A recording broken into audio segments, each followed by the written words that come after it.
Hello बच्चों, welcome back to my channel. So बच्चे, last class में हमने theory of demand chapter start किया था, जिसमें कि हमने डिमांड क्या होता है, फिर हमने इंडिविजुअल डिमांड, मार्केट डिमांड, इसके क्या क्या डिटर्मिनेंट्स होते हैं, वो सब हमने डिस्कस किया था, राइट। आज हम डिस्कस करने वाले हैं एक term, that is change in quantity demanded. Change in quantity demanded. Change in quantity demanded होता क्या है? Refers to change in demand of commodity. कोई भी कमोडिटी है, लेट इट बी एक्स, ठीक है, गुड एक्स है, ठीक है, उसकी डिमांड में चेंज आ रहा है। चेंज कैसा आ रहा है? तो डिमांड बढ़ेगी या डिमांड घटेगी, मतलब change in the demand of commodity, ठीक है, किसकी वजह से? Due to change its own price. Due to change its own price, अपना खुद का ही प्राइस, उसी कमोडिटी का प्राइस चेंज हो रहा है, या तो प्राइस बढ़ रहा है या प्राइस घट रहा है, उसकी वजह से डिमांड में चेंज आ रहा है, that is change in quantity demanded. और अदर फैक्टर्स क्या है? कॉन्स्टेंट है। बाकी factors, price of related goods, income of consumer, taste and preferences, इनमें कोई चेंज नहीं आ रहा। किसमें चेंज आ रहा है? सिर्फ कमोडिटी के खुद के प्राइस में चेंज आ रहा है। Okay, that is known to be as change in quantity demanded. और इसका अदर नेम होता है also known as movement along demand curve. Movement along demand curve, इसको हम बोलते हैं मूवमेंट अलोंग डिमांड कर्व, क्योंकि इसमें जब चेंज आएगा ना, या तो प्राइस घट रहा है तो प्राइस घट रहा है तो डिमांड बढ़ रही है, चेंज आ रहा है, इसको हम बोलते हैं मूवमेंट। इसकी वजह से क्या होता है? डिमांड कर्व में मूवमेंट होती है, या तो अपवर्ड मूवमेंट या डाउनवर्ड मूवमेंट, अभी हम देखेंगे, ठीक है। अब बच्चे क्या होता है, इसके भी फर्दर टू पार्ट्स आ जाते हैं इसमें चेंज इन क्वांटिटी डिमांडेड में। एक होता है एक्सपेंशन, एकदम आएगी एक्सपेंशन। एक्सपेंशन क्या होता है? refers to increase in demand, increase in demand due to decrease in on price of commodity। खुद की वही कमोडिटी का प्राइस घट रहा है, तभी क्या हो रहा है? डिमांड बढ़ रही है। प्राइस घटेगा तो ऑब्वियसली बात है ना, लोग ज्यादा प्रेफर करते हैं उस चीज को, ठीक है, तो उसकी डिमांड क्या हो गई? ज्यादा हो गई। तो expansion refers to increase in demand of a commodity due to decrease in its own price. ध्यान रखना, उसके खुद के प्राइस में decrease in its own price, ठीक है। इसको एक्सप्लेन करने के लिए हम एक टेबल ले लेते हैं। एक तरफ मैं ले लेती हूं प्राइस, एक तरफ ले लेती हूँ क्वांटिटी डिमांडेड, ठीक है। अब क्या हो रहा है? प्राइस डिक्रीज हो रहा है। पहले प्राइस था 5, देन प्राइस हो गया 4, ठीक है। जब प्राइस 5 था तो डिमांड थी 20, प्राइस डिक्रीज हो गया तो डिमांड हो गई 25, डिमांड बढ़ गई। ये हमने इसकी एक टेबल बना ली। अब जहां टेबल है वहां टेबुलर फॉर्म भी है और डायग्राम फॉर्म भी है, ओके। तो डायग्राम के लिए हमने ले लिया नीचे क्वांटिटी डिमांडेड, ठीक है, 0, 5, 10, 15, 20, 25 क्वांटिटी डिमांडेड। ऊपर प्राइस ले लिया 1, 2, 3, 4 एंड 5, ये हो गया हमारा पी प्राइस, और ये होगी QD. QD means quantity demanded. हो क्या रहा है? पहले प्राइस 5 था, जब प्राइस 5 था तो डिमांड कितनी थी? 20 थी, डिमांड मेरी 20 थी, ठीक है। और जब प्राइस 4 हो गया तो डिमांड क्या हो गई? बढ़ गई, 25 हो गई। 4 पे मेरी डिमांड हो रही है बच्चे 25, ठीक है। इसको मान लो पॉइंट ए, इसको मान लो पॉइंट बी, ठीक है। प्राइस 5 से 4 हो रहा है, डिक्रीज हो रहा है, तो हमने डिक्रीज का साइन बना दिया। और डिमांड बढ़ रही है, डिमांड 20 से 25 हो रही है, तो ये एरो हमने उस तरह बना दिया। आप देखने को क्या मिला हमारे को? जैसे प्राइस घटा डिमांड बढ़ी। प्राइस पॉइंट ए पे क्या था? 20 था डिमांड, ठीक है। और 4 पे हमारी जब प्राइस घट गया तो डिमांड क्या हो गई? 25, दैट इज पॉइंट बी। अब इससे क्या हो रहा है? ए से बी जा रहे हैं, डाउनवर्ड मूवमेंट। क्या हो रहा है? डाउनवर्ड मूवमेंट हो रही है, ठीक है, तभी हमने इसको नाम क्या बोला है, movement along demand curve. Change in quantity demanded को हम मूवमेंट अलोंग डिमांड कर्व क्यों बोलते हैं, क्योंकि इसमें मूवमेंट्स होती है। देखो बच्चे, अब ए से बी पे आ गए हम, प्राइस डिक्रीज हुआ, डिमांड बढ़ गई, डाउनवर्ड की तरफ मूवमेंट होगी, खुद आपके सामने है। ठीक है, तो दो सिचुएशंस आती है इसमें। One is expansion, refers to increase in demand, demand बढ़ रही है due to fall in its own price, अपने खुद के प्राइस में डिक्रीज आ रहा है, डिमांड बढ़ रही है। टैब कुछ भी आप ले लो, एक तरफ प्राइस ले लिया, पहले 5 था, देन क्वांटिटी डिमांडेड 20 थी। ठीक है, जैसी प्राइस कम हो गया 4 में आ गया, ये प्राइस रुपीज में लेंगे, 4 में आया तो क्वांटिटी डिमांडेड बढ़ गई, 25 हो गई। अब इसी के अकॉर्डिंग मैंने एक डायग्राम बना दिया और साफ साफ दिख रहा है ए से बी पे जा रहे हैं, डाउनवर्ड मूवमेंट हो रही है। ऐसे आपको पूरी लेबलिंग देनी है, नीचे क्वांटिटी डिमांडेड, प्राइस, एरोज लगाओगे कि डिमांड, प्राइस डिक्रीज हो रहा है, डिमांड बढ़ रही है, ए बी लेबलिंग दे देना, कुछ भी अपनी तरफ से दे सकते हैं। और ये क्या हो गई, डाउनवर्ड मूवमेंट। तो एक्सपेंशन में क्या होता है बच्चे, डाउनवर्ड मूवमेंट होती है। ठीक है,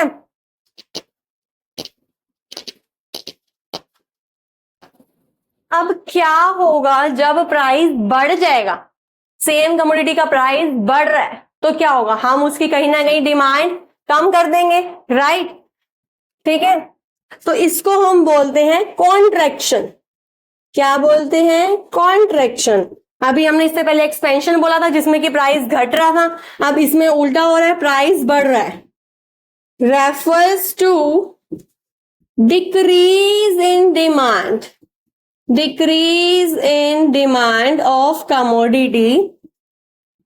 कॉन्ट्रैक्शन क्या होता है, decrease in demand of commodity due to increase in its own price, उसके खुद के प्राइस में इंक्रीज आ रहा है तो डिमांड क्या हो रही है, डिक्रीज।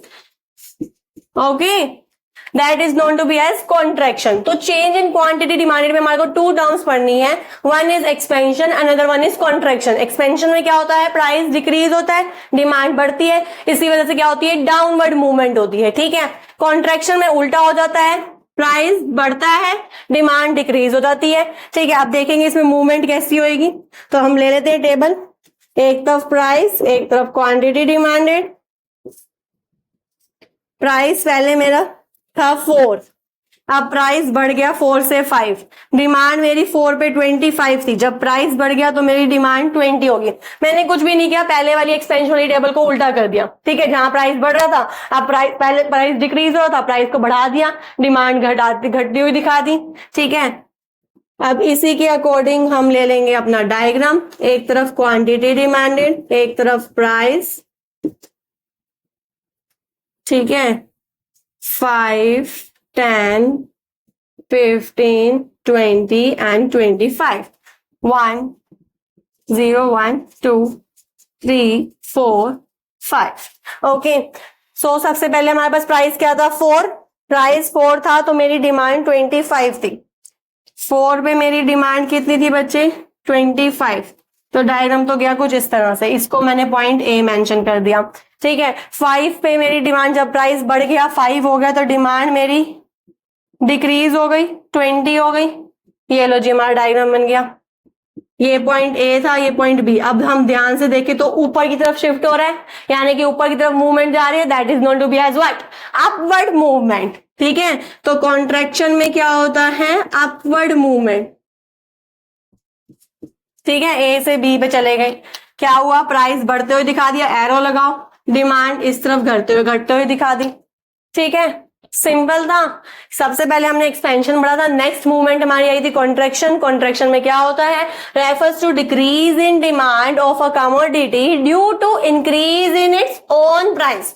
ओके, फिर हमने एक टेबुलर फॉर्म में ले लिया, प्राइस ले लिया हमने 4, अब हमने क्या बोला, प्राइस बढ़ रहा है तो प्राइस को नेक्स्ट में हमने बढ़ा दिया। जब प्राइस 4 था तो डिमांड थी 25, अब आप इस अकॉर्डिंग कुछ भी ले सकते हैं। ओके, देन जब प्राइस बढ़ गया 5 तो हमारी डिमांड लोगों ने कम कर दी, 20 हो गई डिमांड। इसी के अकॉर्डिंग मैंने डायग्राम बना लिया।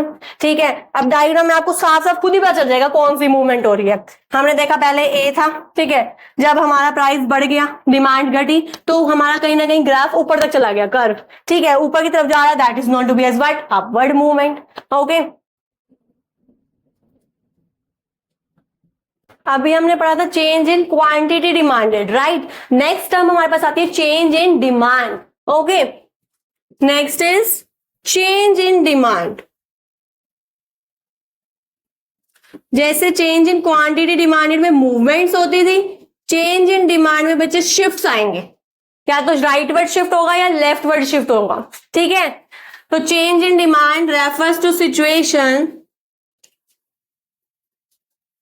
when demand of commodity changes, अब चेंजेस में या तो इंक्रीज या डिक्रीज होएगी, ठीक है। Changes due to some other factors,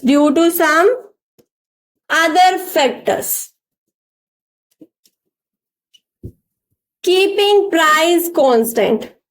अभी चेंज इन क्वांटिटी डिमांडेड पड़ा था, तो उसमें क्या था, due to changes in own price keeping other factor constant था वहां पे।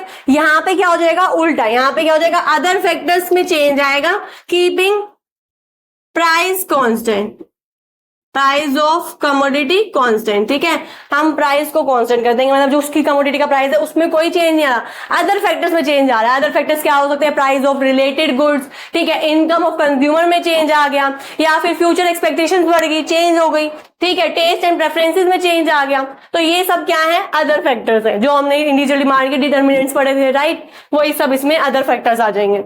अब चेंज इन डिमांड में क्या होगा बच्चे, या तो इंक्रीज इन डिमांड होगा या फिर डिक्रीज इन डिमांड होगा। जब बच्चे इंक्रीज इन डिमांड हो रहा है, it means demand of commodity rises due to change in other factors keeping price constant. Price constant है, डिमांड क्या बढ़ रही है, बढ़ रही है। इंक्रीज का मतलब तो यही होता है ना, बढ़ रही है, डिमांड बढ़ रही है, प्राइस में कोई चेंज नहीं है, प्राइस में नो चेंज, प्राइस तो कांस्टेंट है। यही तो हमने स्टार्टिंग में डिस्कस किया था। किसी और फैक्टर्स के चेंज आ रहा है, जैसे कि प्राइस ऑफ रिलेटेड गुड्स में चेंज आ गया, ठीक है, इनकम ऑफ कंज्यूमर में चेंज आ गया, उसकी वजह से हमारी डिमांड बढ़ रही है, that is known to be as what, increase in demand. refers to increase in demand of commodity due to other factors keeping price constant, keeping price of on commodity constant, ठीक है। अब price constant है, तो एक तरफ मैंने table ले ली price की, एक तरफ ले ली मैंने क्वांटिटी डिमांडेड की। प्राइस तो दोनों तरफ कांस्टेंट है, यानी कि इधर भी 10 ले लिया, कुछ भी ले सकते हो आप, 10 ले लिया मैंने, ठीक है। डिमांड मेरी बढ़ रही है, ठीक है, तो पहले मेरी 20 थी डिमांड, अब मेरी 25 हो गई है, प्राइस में कोई चेंज नहीं है, ठीक है। तो अब हम टेबल डायग्राम बनाएंगे, 0, 5, 10, 15, 20, 25, 1, 2, 3, 4, 5। प्राइस इधर हम 5 ही ले लेते हैं, अभी डायग्राम के लिए इतना स्पेस नहीं है, तो 5 ही ले लेते हैं हम, ठीक है। क्वांटिटी डिमांडेड हो गया, आप अपने अकॉर्डिंग कुछ भी ले सकते हैं, ठीक है। प्राइस मेरा 5 ही है, प्राइस तो कांस्टेंट है, तो ये प्राइस की लाइन तो कांस्टेंट ही रहेगी हमारी, बिल्कुल कांस्टेंट। देन उसके बाद क्या हो रहा है, 5 पे 20 था, पहले प्राइस 20 था, उसके बाद क्या हो गया, 25 हो गया, ठीक है। पहले प्राइस 20 था, देन क्या हो गया, 25 हो गया, ठीक है। ये शिफ्ट आ गया, पहले यहाँ पे ए पॉइंट था, अब यहाँ पे बी पॉइंट आ गया। डिमांड हमारी बढ़ती हुई हमने दिखा दी, प्राइस हमारा कांस्टेंट था, ठीक है। अब क्या हो रहा है, जब हमारी डिमांड बढ़ रही है तो कहीं ना कहीं आप देखो राइटवर्ड शिफ्ट हो रहा है ना, हमारी डिमांड इस तरफ जा रही है, तो क्या हो रहा है, राइटवर्ड शिफ्ट हो रहा है। इंक्रीज इन डिमांड में राइटवर्ड शिफ्ट, ठीक है। अब इसी का उल्टा अगर हम डिक्रीज इन डिमांड कर दें, जिसको इंक्रीज इन डिमांड समझ आएगा, डिक्रीज इन डिमांड तो बिल्कुल इसका अपोजिट है, मैं आपको सिर्फ एक्सप्लेन कर रही हूं। डिक्रीज इन डिमांड में क्या होता है, रेफर्स टू, इंक्रीज की जगह decrease in demand of commodity due to other factors keeping price constant, ठीक है। यहाँ पे इंक्रीज की जगह डिक्रीज हो जाएगा। अब डायग्राम हमारा क्या हो रहा है, डिमांड डिक्रीज हो रही है तो हम डिमांड को डिक्रीज करते हुए दिखा देंगे, ऊपर 25 कर दो, नीचे 20 कर दो। प्राइस तो कांस्टेंट है ही, प्राइस तो 5 ही रहेगा। इसी के अकॉर्डिंग हम टेबल बनाएंगे। अब टेबल बनाएंगे तो जहां हमारी डिमांड पहले बढ़ रही थी अब डिमांड घट रही है, डिमांड 25 से 20 पे आ रही, तो कहीं ना कहीं मूवमेंट हमारी लेफ्ट हैंड साइड जा रही है ना, right, that is note to be as what, right, leftward shift. ठीक है, तो डिक्रीज इन डिमांड में क्या हो जाएगा, leftward shift. Increase in demand में क्या था, राइटवर्ड शिफ्ट। ठीक है, दैट्स इट। इसे हम क्या कहेंगे, चेंज इन डिमांड। ओके, अब बच्चे नेक्स्ट हमारे पास आता है law of demand. Law of demand जो हमने चेंज इन क्वांटिटी डिमांडेड में बोल पढ़ा था ना, वही क्या है, लॉ ऑफ डिमांड। ठीक है, ये हमारे को कहता है refers to change in demand due to change in its own price keeping other factor constant. This law states that change in demand of a commodity due to change in its own price of commodity keeping other factors constant। other factors कौन कौन से, मैं बार बार other factors बोल रही हूँ, कौन कौन से हैं, price of related goods, price of other goods, substitute, inferior, वो वाली गुड्स का। ठीक है, देन इनकम ऑफ कंज्यूमर में चेंज आ गया, टेस्ट एंड प्रेफरेंसेस में चेंज आ गया।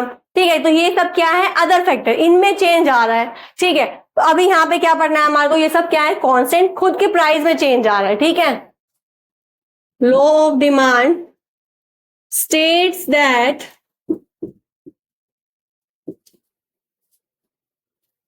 Change in demand due to change in its on price, आगे आपको लिखना है यहाँ पे चेंज इन its प्राइस के बाद कीपिंग अदर फैक्टर्स कांस्टेंट। बाकी सब फैक्टर्स को हमने constant, constant means no change, price में चेंज आ रहा है। ठीक है, फिर उसके बाद ये लॉ क्या कहता है, this law states that there is inverse relation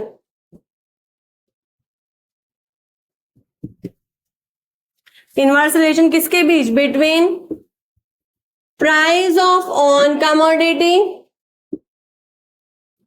price of on commodity and its demand, अपनी खुद की कमोडिटी का प्राइस और उसके डिमांड में क्या होता है, इनवर्स रिलेशन। अब इनवर्स रिलेशन हमने इंडिविजुअल डिमांड में करा था, it means when there is increase in price then there will be decrease in demand. ठीक है, and vice versa, when there is decrease in price there will be increase in demand.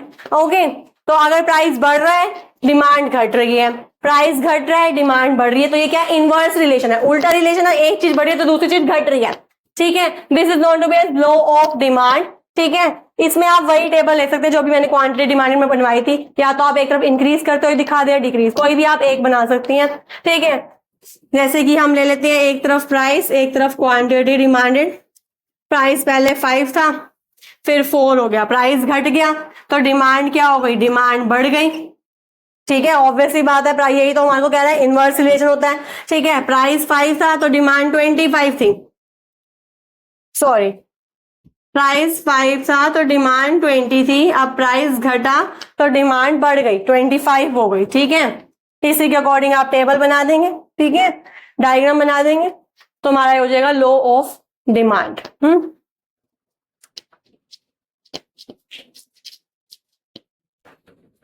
अब लो of demand तो हमने पढ़ा, that it means change in demand due to change its price keeping other factor constant. फिर हमने इसकी table बनाई थी, diagram बनवाया था। ठीक है, और इसमें क्या बताया था कि इनवर्स रिलेशन होता है between price and its own commodity.